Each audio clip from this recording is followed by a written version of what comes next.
When building a house, and especially a whole development of houses like this, it can seem like a lengthy process. First, you need to have a good architect, someone to put blueprints and plans together. Then you need the relevant budget and planning permissions. Finally, you get the builders, plumbers and electricians on site to make it all a reality. Without the different skills and expertise of those involved, the house can't be built. Double glazing might seem duller than choosing the kitchen counters, but both are needed to make a house a home. Every unique stage of the process is crucial, and we can trust that the architects and builders know what they're doing. The same can be said when we reflect on our own journeys of faith. There are so many different encounters that I've had with Jesus that have shaped who I am today. Throughout my 3 years at university, I learned to trust God more and have faith in Him and His plans for my future, knowing that He had miraculously opened doors of remarkable opportunities for me before. Some of those moments were powerful and immediate encounters with the presence of God. Others, more often, have only become obvious as I've looked back and reflected on the transformational work God has done in my life, slowly building my intimacy with Him.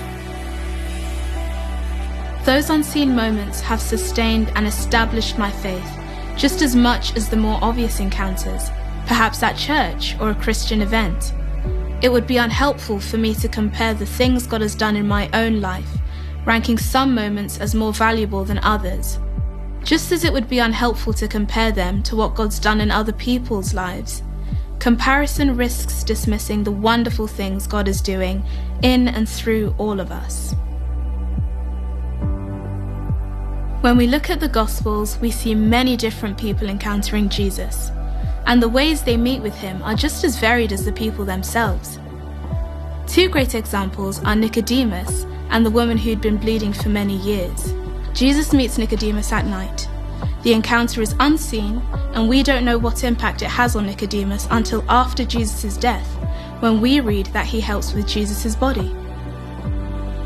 It's not until a while after that first encounter that we see Nicodemus' faithfulness to Jesus being expressed. In contrast, the woman who reached out and touched Jesus was instantly healed. All it took was one moment for her whole life to be transformed. In both these examples, the encounter was very different, but that doesn't mean that the impact Jesus had on their lives was any less. While one example was instant and obvious, and one was slow and unseen, both were precious and genuine encounters with Jesus, the Son of God. When we walk into a home, we tend to notice the color of the walls and the things on them, far more than the wiring behind them or the foundations beneath them. Those obvious touches are important in miraculously transforming a house into a home, but they're only possible because of the unseen and seemingly mundane foundational work. We know the one who is both the architect and the builder, and we can trust that he knows what he's doing. No moment is wasted as God brings everything together in his grand plan and purpose for our lives. So how can we avoid falling into the trap of valuing the miraculous over the mundane? Do we seek the instant over the gradual? And do we need to say sorry for forgetting God's long-term plan for transformation in our lives?